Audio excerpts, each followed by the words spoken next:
Hi, I'm Michelle Perez. I got a lot of questions. Hi, I'm Mike Pincus. I think I may have all the answers. Welcome to the Mike Pincus Fitness Podcast. Today's episode is brought to you by rxfitnessequipment.com. My good buddy Tim Adams is the owner, creator, founder, extraordinaire. This man knows more about fitness equipment than anybody that I've ever come in contact with. He goes to the trade shows and everybody knows his name. It's kind of like going to Cheers. Everyone knows your name. It's kind of a neat analogy if you think about that. Go see Tim. Sit up at the bar. There's no bar there, but go sit at the counter, check out the equipment, talk to him, find out what your needs are for your home, small gym, even a big commercial gym. He'll take care of you. This is the best equipment anywhere around. I mean, he's got the best lines of equipment, from treadmills to ellipticals, Stairmasters, free weights, machines, anything and everything you can think of when it comes to human movement and challenging the body, getting us in better shape. RX Fitness Equipment has it all. Go check them out, rxfitnessequipment.com. Tell them Mike sent you. Hello, everyone. This is Mike Pincus with the Mike Pincus Fitness Podcast. I'm here with Michelle. Hi, guys. Hello. And we're sitting here trying to figure out what the next episode's going to be about. And sometimes, we're trying to write all these down of give us an idea of what direction we should go because Michelle is quickly learning that if you don't put something down on paper for me, I'm going to go off on a tangent and we won't even know where I started. I may be able to bring it back, but more than likely you guys are all going to be lost going, I don't understand where he was going. So this one, though, literally as we were preparing, I want to go somewhere completely not off topic by any means, but I guarantee everybody has dealt with this. And this is as simple as I can make it. Okay. So we were just talking about when Jonathan and Michelle met, and what was your eating habits like before you guys met? First, where'd you grow up? Oh, look at this. I'm doing a little interview here. Geez. Where'd you grow up? So I was born and raised in Rochester, New York. Okay. And then in my teens, my parents moved us to Florida because they were tired of shoveling snow. Perfect. And so to give you a little bit of history on my eating habits, I grew up in a Puerto Rican household where meat is everything. Right. And I had a grandmother who was vegetarian, so I was always intrigued by that lifestyle, and also I like animals. So Was your grandmother Puerto Rican? Yes. Interesting. So Puerto Rican vegetarian. Yes. And so That's hard to do. From the time I was 7 years old, I have been on this cycle of vegetarian, not vegetarian, vegetarian, not vegetarian. And then finally, before I met Jonathan, 21, I was like, I can make my own food. I'm going to become vegetarian. So everyone in my household would have like their meat, their rice and chicken, their hamburgers. And I would make my salads and, my non-meat food items. So that's kind of like how my eating habits developed. Okay.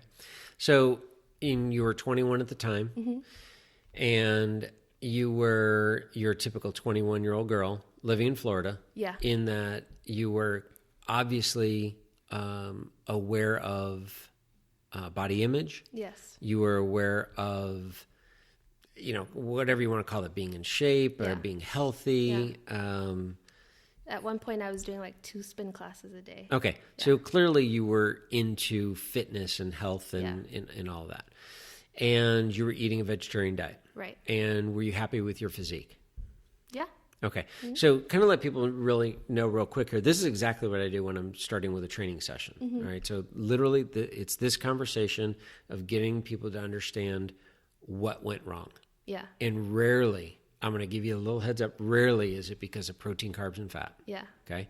All right. So you're happy. You're 21, living the life, 2 spin classes a day. Yeah. Everything's groovy. Yeah. It is perfect. And you meet Jonathan.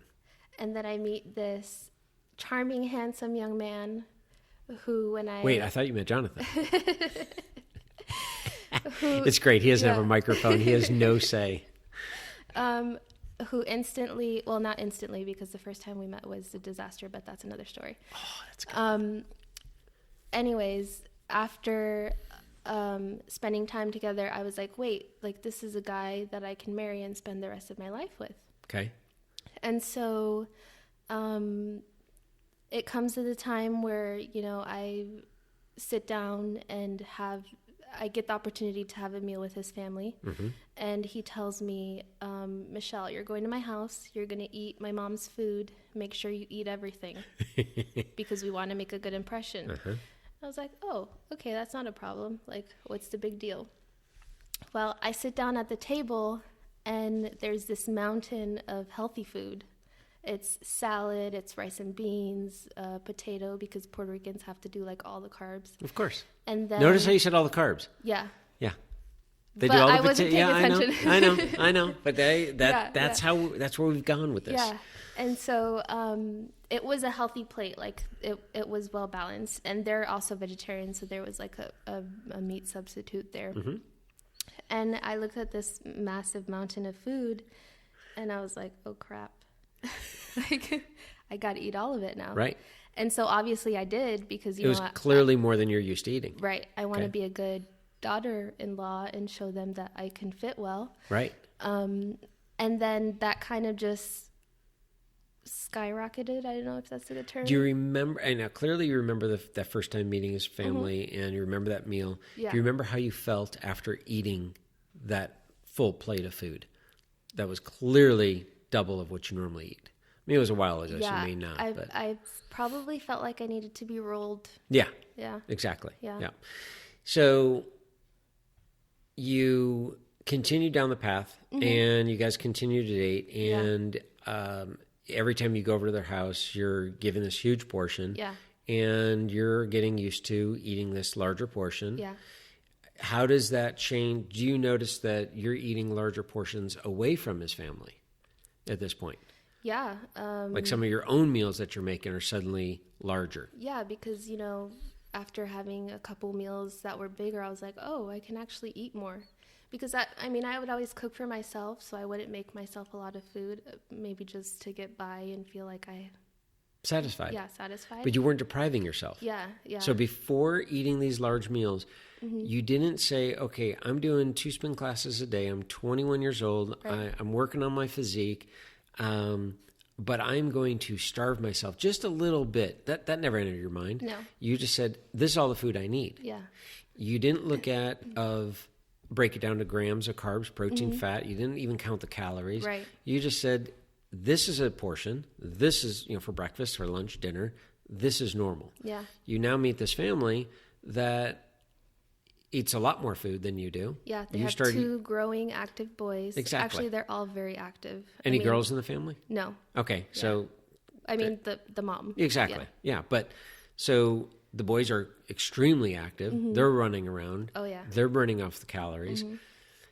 Even though you may be burning off the calories, it was more food than you were needing. Right. So you continue down the path, mm-hmm. and you suddenly get used to this style of eating. Yeah.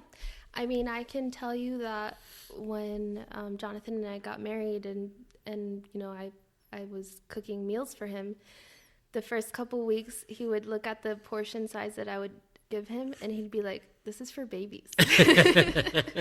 Uh-huh. And I was like, oh, okay, well then that means I have to make more food. And, that just snowballed from there. Like I would make more food. I'm not going to let it go to waste. Right.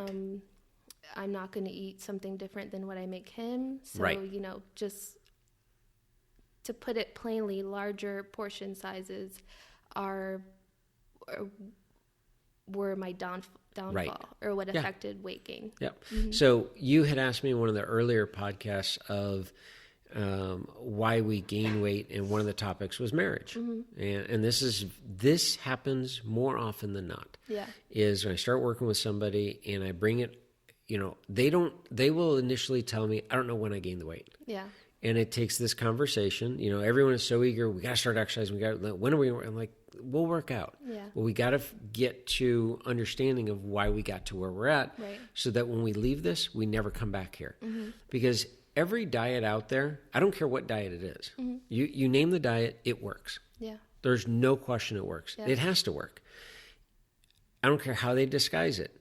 But if you cut your calories and you disguise it in a ketogenic diet, a paleo diet, an Atkins diet, a Sugar Buster, a Weight Watchers, a Jenny Craig, a Nutrisystem, a Lindora, I mean, these are just off the top of my head. Yeah. They all work. Okay. But how long can you stay on them? Yeah. That's the biggest problem. And I said in the last podcast, when you take the word diet and you take off the T, you die. Yeah. So there's when a client comes to me and says, I gained weight, I know I have a problem, but I'm going to do this diet. And I look at them and say, are you currently eating this way? This diet, this book, Eat for Your Blood Type, I don't care what it is. Are you currently eating this way? No, but I'm going to do that. I'm going to tell you right now, I will support you, but this has never worked in 30 plus years. I've never had one client, not one client, come to me and say, this is the way I'm going to eat now, and I need you to support me and do it. Yeah. I'll support you, Yeah. but they don't make it 3 days. Right. It's impossible. Yeah. So when someone says, well, this is the new thing, ketogenic diet's the new thing right now. I'm going to go and get in a state of ketosis and I'm going to be keto. Okay, go for it. I'm here to support you. Yeah. And after day 4, how's it going? Oh my gosh, this is the hardest thing. Stick to it. You got this. And after about a week, they're like, yeah, not doing that. Yeah. Now, if somebody else comes to me and they're already eating this way, this is the way they were raised. Yeah. And that's where it goes back to your lifestyle of how you were raised. Yeah. So here you were raised in a Puerto Rican home, Yeah. which typically eats a lot of food, Yeah. but you figured out for yourself to eat less food, work out twice a day. The age of 21, you decide you're going to become vegetarian. You're going to make your own food. So that's great. But the main thing was the portion sizes. Yeah. Now, somebody in this exact scenario would come to me and say, okay, so I've been married. How long have you guys been married? It'll be 4 years next month. Okay. So they'll come to me and say, all right, I've been married for 4 years and I don't know exactly what went wrong and when it did, but I need to lose weight. And so which diet do you recommend? And then I take them down this path and I get them to understand exactly what you just understood in this process. And that's why we're talking about this.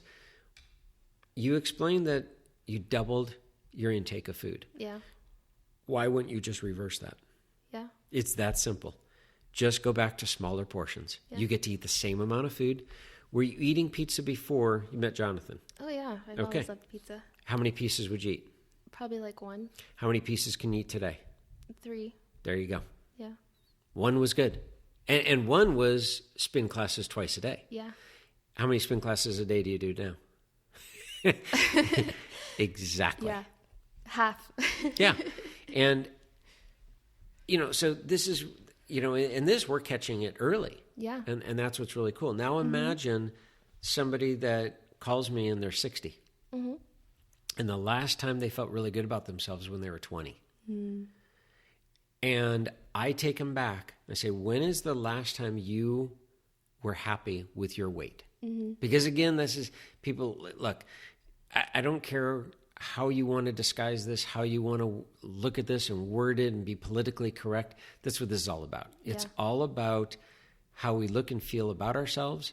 That determines whether we're happy or not. And yes, I'll be the first one to tell you, there are a lot more things in life to worry about, and weight should not be one of them. But if I can help you get to your goal weight, which I said earlier is the easiest thing to do once you understand how you got to where you're at. Yeah.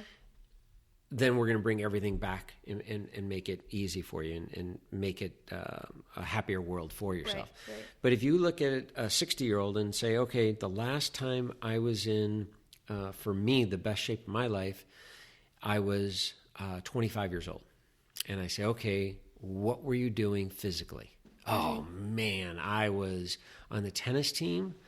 I had just graduated college. I was playing tennis in college, then extracurricular. Well, how many days? Well, I probably played 5 days a week.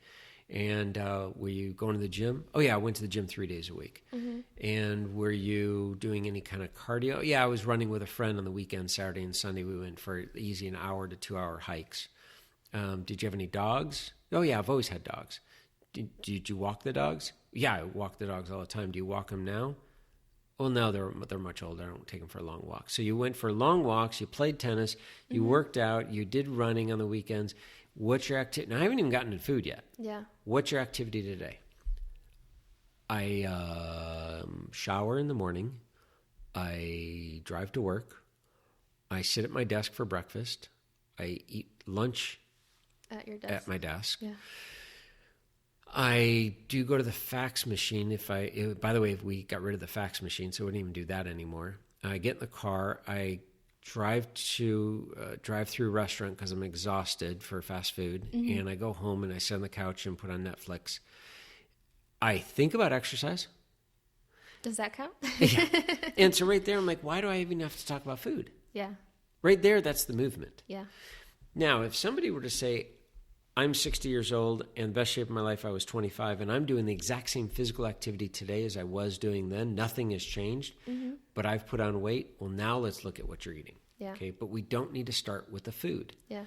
We need to start with the movement. But once we do get into the food, there's no reason to break it down into food groups. Yeah. Food groups is not what got us in trouble. Yeah. We eat too much.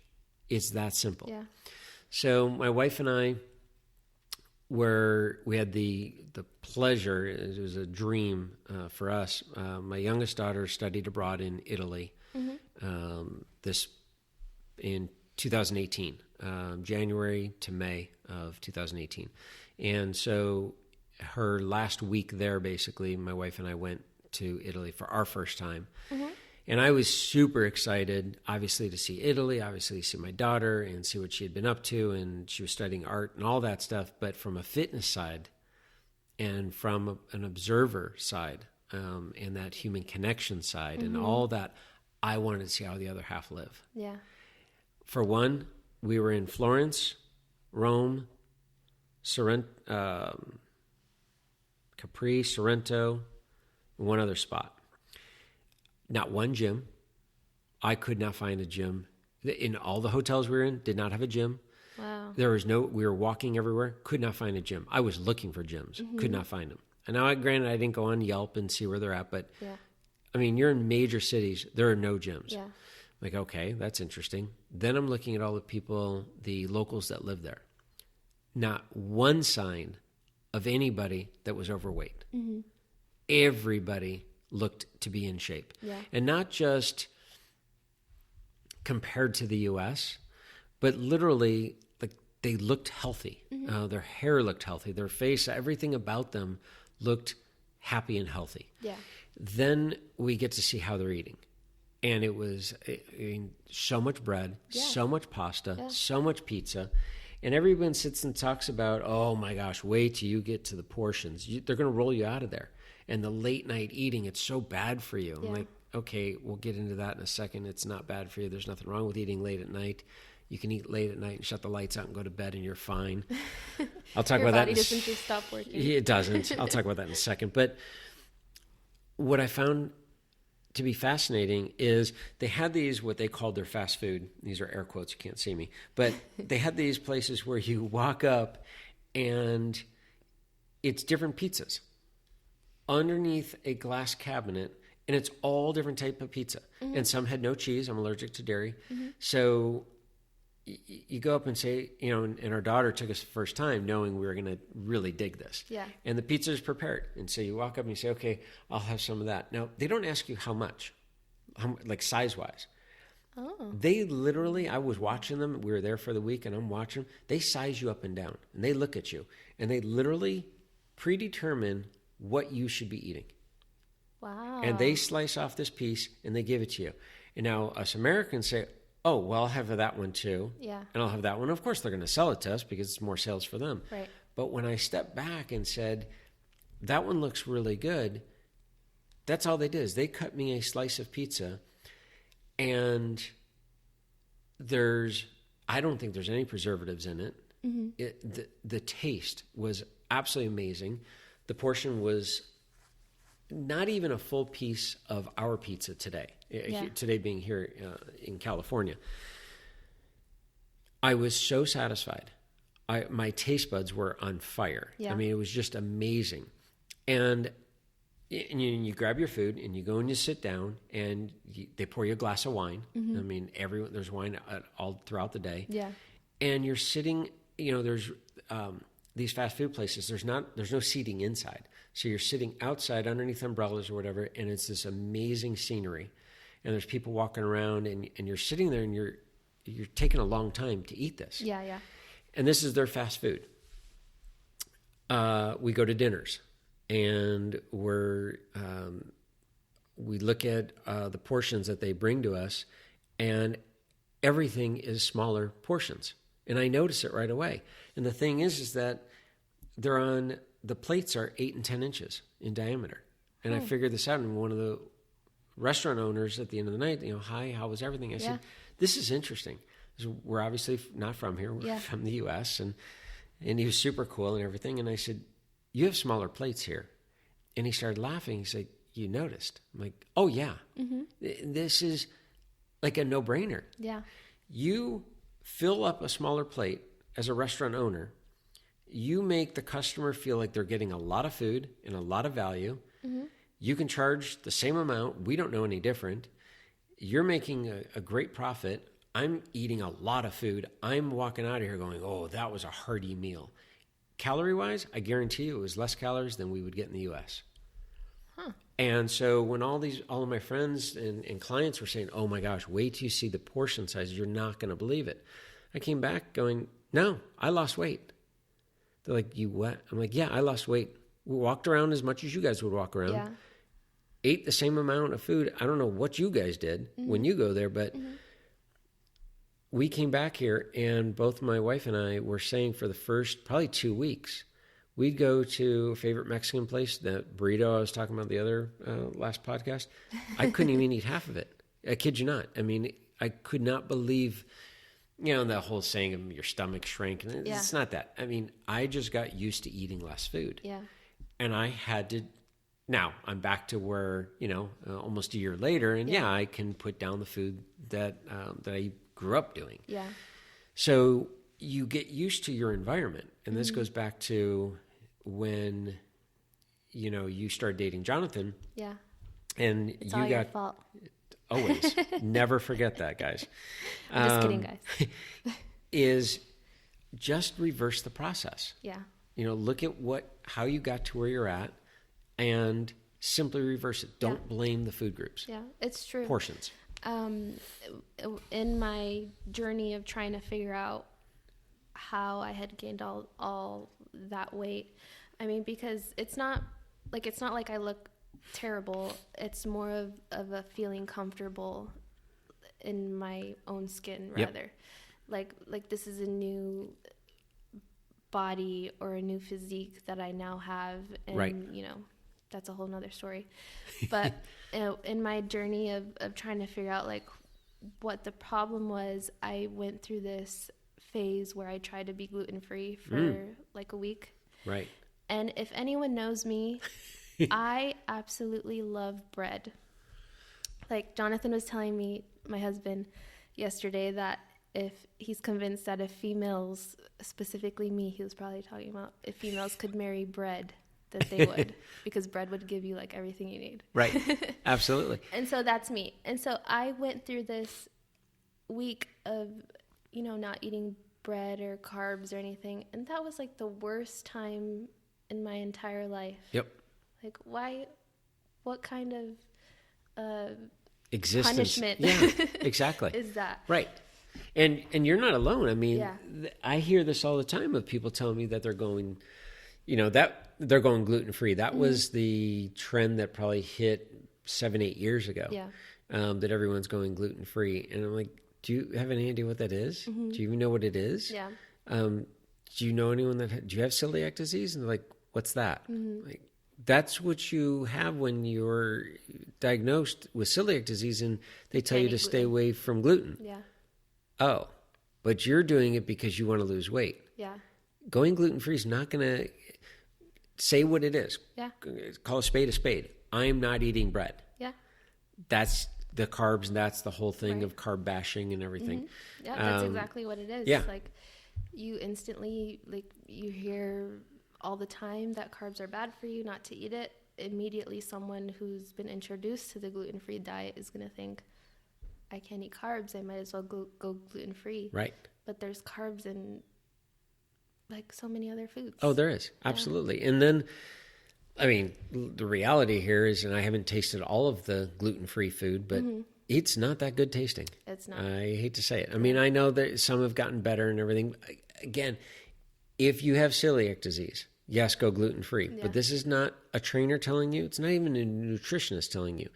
You have to go to a medical doctor, and they will tell you if you have it or not. They can test for it. And they will have you try this. Now, you could be gluten sensitive, and that's a whole nother issue, and we're not even discussing that. We got into this with that, but it's because everyone wants to blame something other than the obvious, which is themselves. Yeah. You eat too much, clearly, Yeah. and just cut it back. And so I'm a poster child for the fact that diets don't work, because I love food, and I've already identified the fact that my problem was that I ate too much, and that's a simple thing. Like, I can sit down and eat whatever dinner I'm having, and then stop myself and say, I don't need that extra, because I feel good. Yep. Yeah. That's exactly it. And so, if somebody like yourself were to come to me, they would, I would leave them with, eat whatever you want, half of what you're currently eating, or thereabouts. Yeah. Don't starve yourself. Slow down. Have a relationship with food. Enjoy the food. When you get to be about 80% full, acknowledge that. Yeah. Don't walk out of the restaurant or away from the table going, oh my gosh, I did too much. And we all know what that's like. We've all had Thanksgiving dinner. Yeah. So somebody says, well, I don't know when enough is enough. Really? Have you had Thanksgiving dinner at anyone's house? Yeah. You ate too much. Yeah. Don't want that feeling or anything close to that feeling. So just cut that one, cut it back, but have a better understanding and a healthy relationship. That's the other thing that with food. That's the other thing that people will ask me is blank healthy, or my favorite one is blank fattening. And I say, you got to get rid of that vocabulary. Right. A donut is not fattening. Pancakes are not fattening. Pastries are not fattening. Candy is not fattening. The word, and I know it's just semantics, but this is the thing that people need to understand. If you eat it, by saying a donut is fattening, is if I eat a donut, I'm gaining fat. Yeah.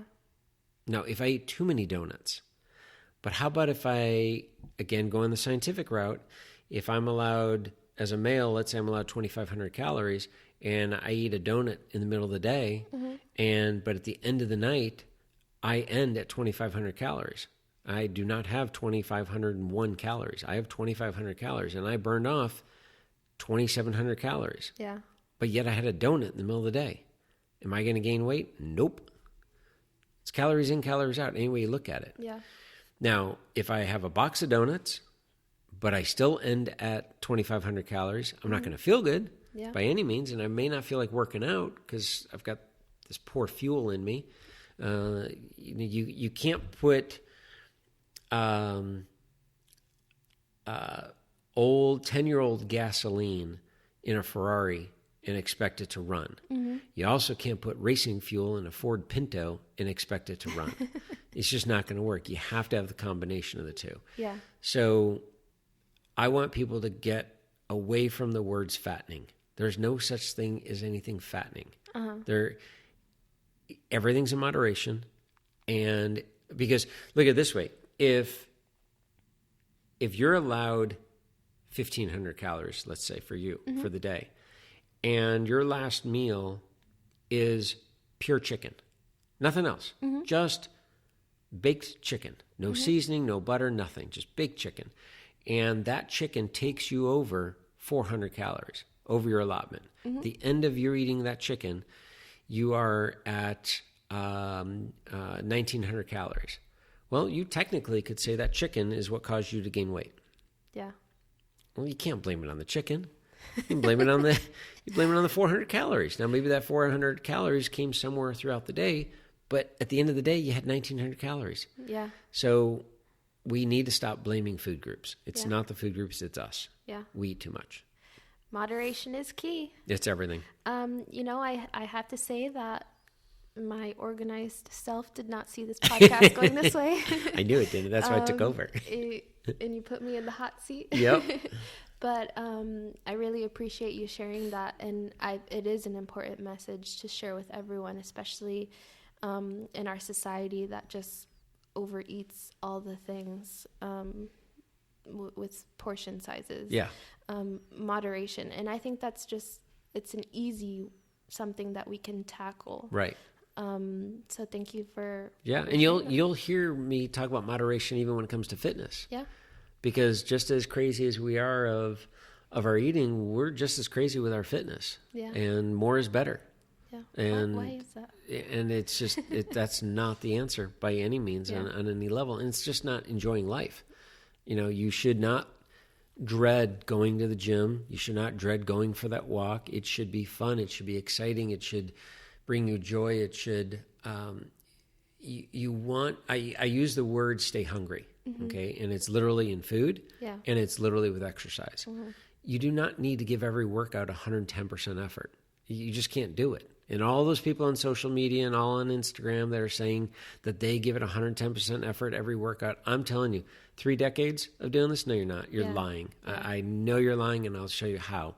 Because if someone tells me that they give 110% every workout, come train with me for a week. On me. I'll tell you right now, there's no way you're going to make it. It's impossible. There's just no way. I don't care who you are. Yeah. And then someone that says that they give 110% effort and they're not eating carbs. And that's how they got their physique. Nope. Guarantee that's not the case. How did you have all that energy to put in that Exactly. effort? Yep. So, they're lying to themselves. So I want people to get away from all that and realize you just need the right tools.